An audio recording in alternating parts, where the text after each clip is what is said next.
Hi, this is Scott Garibay, and today we're going to talk about Marvel Multiverse role-playing game and the Green Goblin story. And where we're picking it up is Green Goblin. Actually, Norman Osborn has just landed on his on a chartered Learjet in actually, I always say that, in Las Vegas, right? And actually, no, he did go into Las Vegas because no, I'm sorry, he flew into Las Vegas, and then on the same tarmac, he saw a small prop plane come down, and he realized it was Frank Castle. So Norman Osborn. Oh, let's talk about Norman Osborn's Las Vegas guy, Ramon. All right. So as soon as he arrives, Norman Osborn, he wants to find Elektra's body as quickly as possible, and then fly her back in to New York City, and then honor her with a New York City burial where she should be buried, because she is from New York City, right? That was where she was most active, right? And the city loves her. They know her. You know, she had time with Daredevil. She's a New York City hero, and that's a big deal in Marvel. I love that, like, it's not Gotham, it's New York City. I just spent like 3 days in New York City less than 60 days ago. It's an incredible city. It's one of my favorites. I absolutely love it. It was just really cool. So I just really impressed. So basically, he gets this guy, Ramon, who is his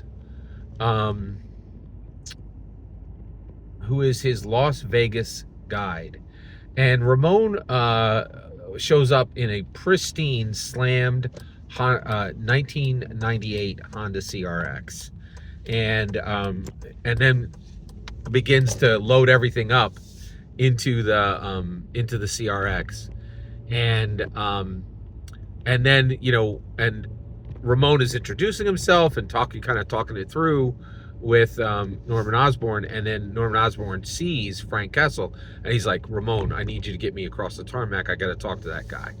So they ride over, and Norman Osborn jumps out, and he's like, hey, you're Frank Castle. And Frank Castle, like, snaps his fingers. He goes, I knew it was going to be a mistake to help Captain America.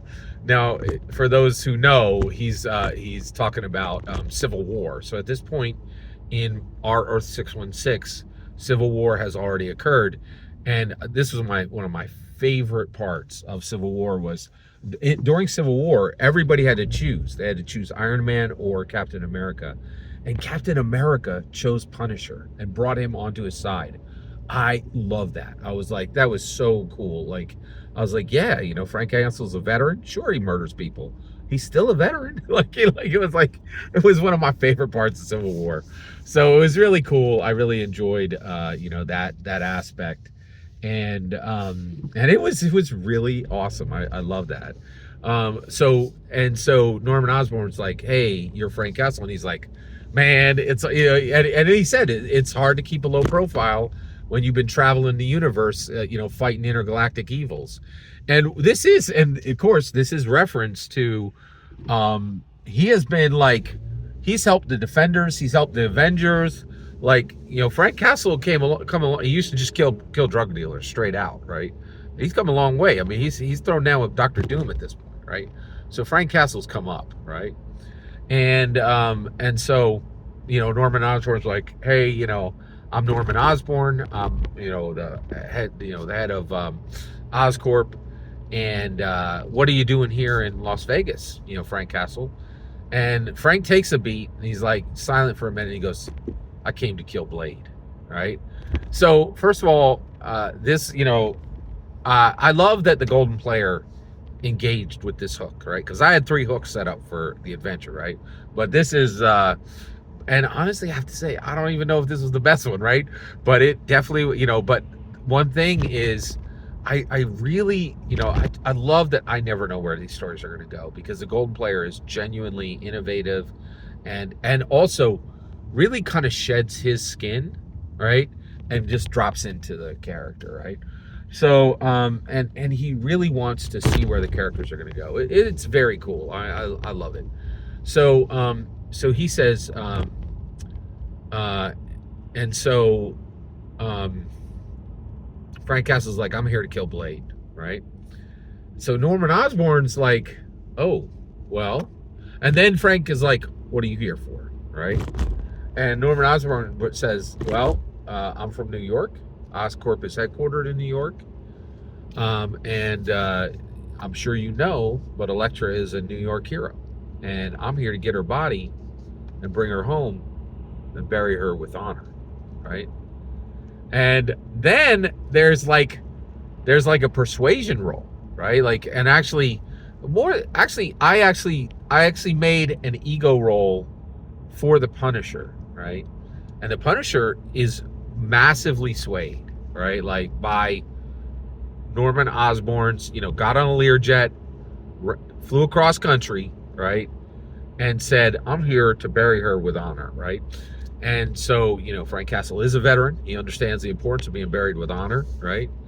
And he says, and he curses, and he said, like, I'm an evangelical Christian. I do not like to curse, right?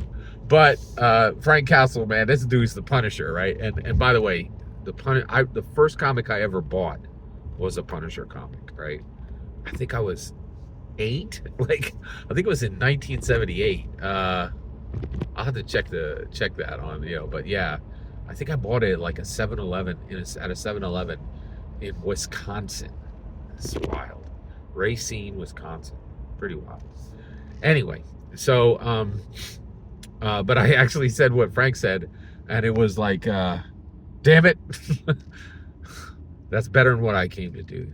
Let me help you. So Frank Castle says, I actually, you've convinced me, I came for revenge. You came for honor. I'm going to help you. Right. And so, and that ends episode 1 of Marvel Multiverse role-playing game Iron Snow, campaign 1, season 1, episode 1. And we ended it there. It was a phenomenal first episode. And I'm so happy to be rolling into our 3rd campaign. It's really, really cool. Thank you guys for letting me share this with you.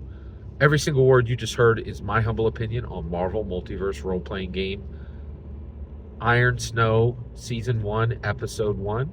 The important part is when I get to hear your humble opinion. Get in the comments and send your traffic. Please consider subscribing and have a fetch millennium.